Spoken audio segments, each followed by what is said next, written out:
O Papa é um ser infalível, inspirado diretamente por Deus, certo? Nem todo mundo lá dentro da igreja concorda com isso.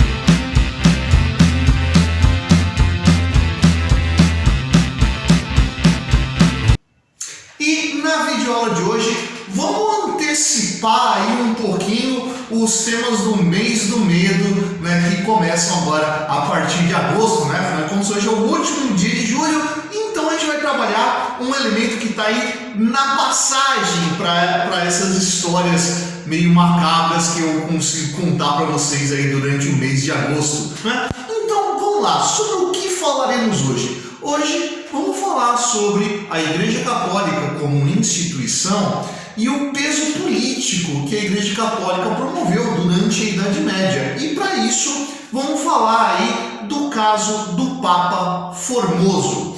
Formoso foi Papa de 891 até 896. Sim, eu sei que pra gente aqui do século XXI, papado parece ser um negócio longo pra caramba, ainda mais quando a gente lembra lá do João Paulo II, né? Mas nesse momento da Idade Média, né, os papas eles foram substituídos muito rapidamente. Aqui você tem um período lá onde você tem praticamente um papa por ano, em alguns momentos 2 papas por ano, né? Então esse papado aqui do Papa Formoso, que durou aí praticamente 6 anos, né, foi até que relativamente considerável para a época. Bom, vamos lá.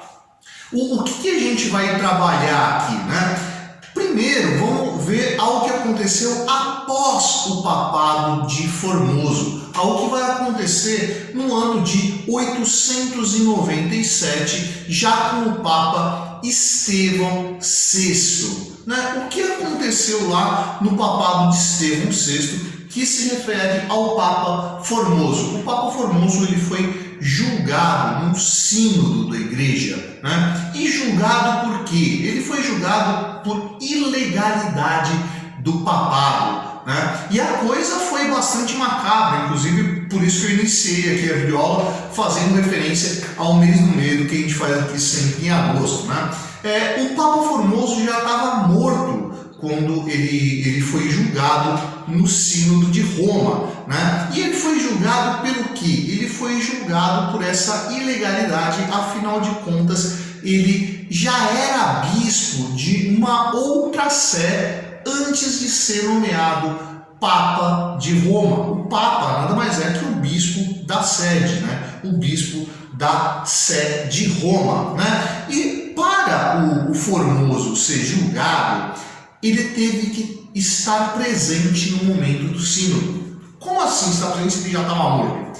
Pois é, o corpo do Papa Formoso foi exumado, levado até a Basílica de São João de Latrão, em Roma, né? Colocado com vestes papais e sentado num trono para ser julgado. Pô, como é que você vai julgar um cadáver? Então, um diácono foi convocado para falar em nome do Formoso, né, para defender o Formoso das acusações. A gente vai ver aqui que esse diácono não foi lá muito eficiente, porque o Formoso ele foi condenado. Mas vamos ver, né?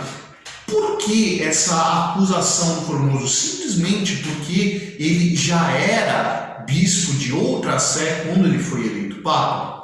Vamos lembrando que ele está falando aqui do finalzinho do século IX, né? O que a gente entende por Idade Média estava em formação.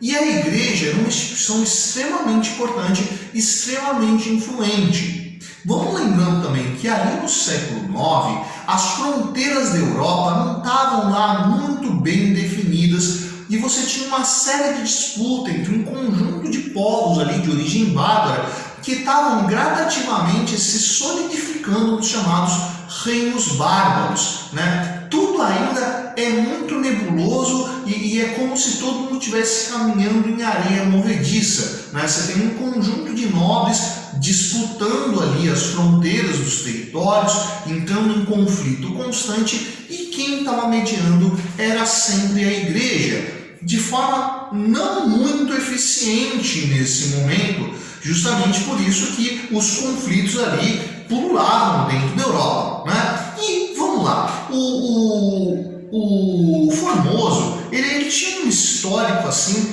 bastante curioso, né? Que vale a pena a gente destacar. Então vamos lá. Como eu disse, Formoso ele foi papa de 891 até 896, tá? No ano de 876, né? Então ali quase 20 anos antes dele se tornar papa, o Formoso ele foi excomungado pelo papa da época, que no caso era o Papa João VIII, né? Qual que foi a acusação que levou ele a ser excomungado e proibido de rezar a missa, né? Ele se intrometeu numa disputa política dentro ali da região de Roma, né? Qual foi esse enrosco aí que o Formoso se meteu, né? O Império Romano ele ainda sobrevivia, será que eu posso usar esse termo, né? Não na sua glória de antes, né? A queda do Império Romano se data ali do século V, a gente já está falando do século IX, mas você tem uma certa sobrevivência desse título de imperador, né? E um conjunto de famílias disputavam esse posto de imperador, né? E isso logicamente é uma disputa política que vai envolver ali uma série de relações políticas, de relações econômicas na região, né? E que o clero está lá intervindo o tempo todo, né? Bom, como eu disse, né?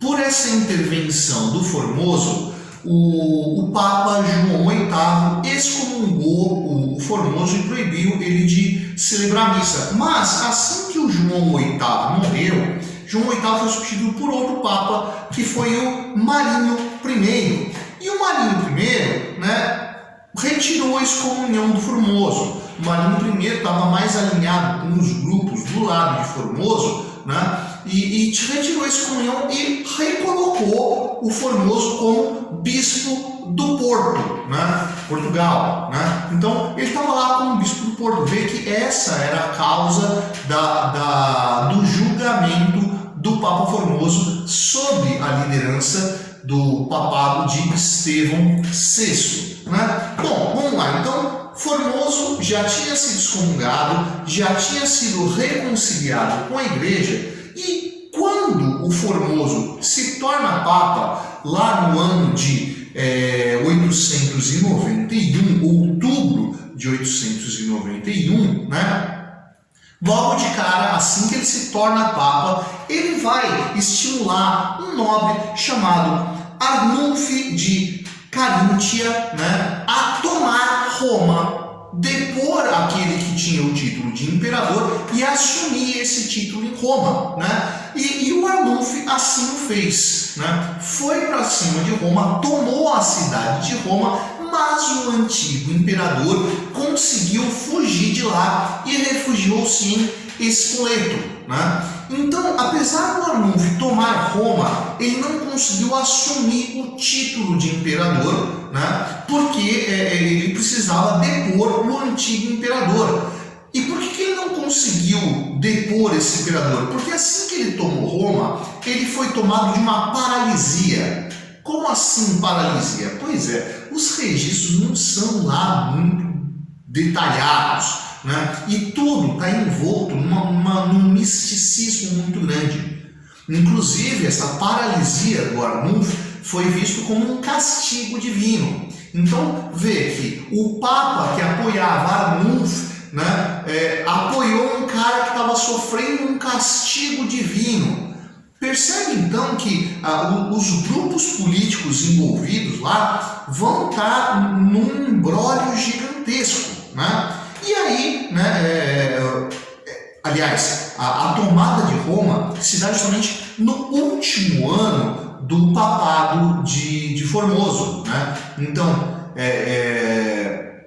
esse conflito que começa lá em 891 só vai terminar com a tomada de Roma em 896, fevereiro de 896, né? E aí Formoso morre.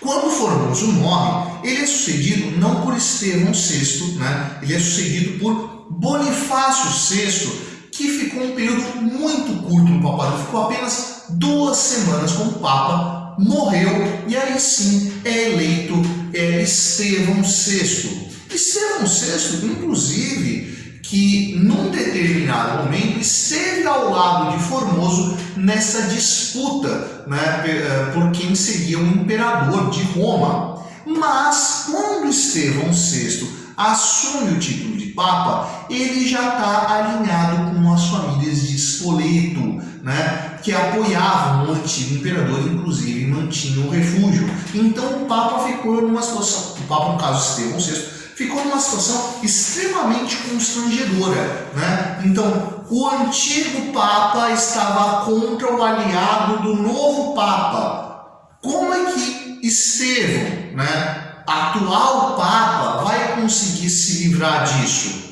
Ele vai ter que manchar a imagem de Formoso, né? Então, opa, peraí, né? O Papa, né, é infalível, né? O Papa não erra porque o Papa é inspirado por Deus. Então, pô, se teve outro Papa tão pouco tempo atrás que estava contra a família de Spoleto e o novo está apoiando a família de Spoleto, qual é a vontade de Deus? A vontade de Deus é a vontade do Papa em vigor, é a vontade de Estevão VI. Então ele vai ter que provar que Formoso não era um Papa legítimo. Afinal de contas, ele já era bispo do Porto antes de ser impostado como bispo de Roma, Papa, portanto, de uma forma ilegal, certo? Daí o julgamento e, portanto, o Formoso ele foi considerado culpado. E aí a imagem macabra se amplia, né? As vestes papais que tinham adornado o cadáver ali durante o sínodo de Roma foram arrancadas do corpo e esses 3 dedos da mão direita do Formoso foram decepados. Por que decepar esses dedos? Porque são os dedos utilizados na bênção papal, né? Então, decepar esses 3 dedos significava tirar todo o poder de bênção que esse Papa teria. As próprias bênçãos dele seriam consideradas falsas, ou seja, tudo aquilo que Formoso decretou quando era Papa, por ser considerado um Papa ilegítimo, né, tudo aquilo foi considerado nulo. O Formoso, que tinha sido enterrado com honrarias papais, passou a ser enterrado agora no cemitério como indigente. Isso, para pouco tempo depois, ele ser exumado novamente e ter o corpo lançado nas águas do rio Tibre, né? Então, para ser uma morte extremamente vergonhosa, considerando que aquela alma sequer conseguiria encontrar o Criador depois da morte. Quando viesse o juízo final, não teria sequer corpo para a alma sair de lá e retornar a Deus, né? Então, vê, por causa de uma questão política, de disputas de famílias nobres sobre o trono de Roma, né, um Papa foi considerado um herege, né? Lógico que não recebeu esse título, mas esse Papa ilegítimo, ele que foi considerado irregular, né, teve todas as honrarias papais anuladas, de todas as suas ações canceladas completamente. Bom, o Papa Formoso ele conseguiu se reconciliar posteriormente. Após a morte de Estevão VI, os papas que se seguiram vão reconciliar Formoso e reconsiderar, né, os atos dele como Papa. Não se tinha mais o corpo, né, não podia mais rever essa situação, mas o papado de Formoso reabilitado e ele voltou a constar nas listas dos papas da igreja. Vê que o Papa, mesmo sendo essa figura ultra poderosa, né, que era o grande mediador de todas as disputas da nobreza europeia, né, ele também estava sujeito a qual era o novo equilíbrio de forças que passava a existir dentro desse cenário europeu, né, que tinha representações muito maiores do que a própria igreja. Percebe então que a igreja, apesar de ser um órgão extremamente poderoso, ela não era totalmente autônoma, ela não tinha todos os direitos de se sobrepor a todos os outros poderes, portanto não era a suma poderosa de toda a Europa. E aí, você curtiu o áudio hoje? Se você curtiu, você vai lá embaixo e dá um curtir. Se você não curtiu, você vai lá embaixo e dá um curtir. Essa é a Prancheta do Setor. Eu sou o professor Fábio e você, meu amigo, você deveria estar estudando.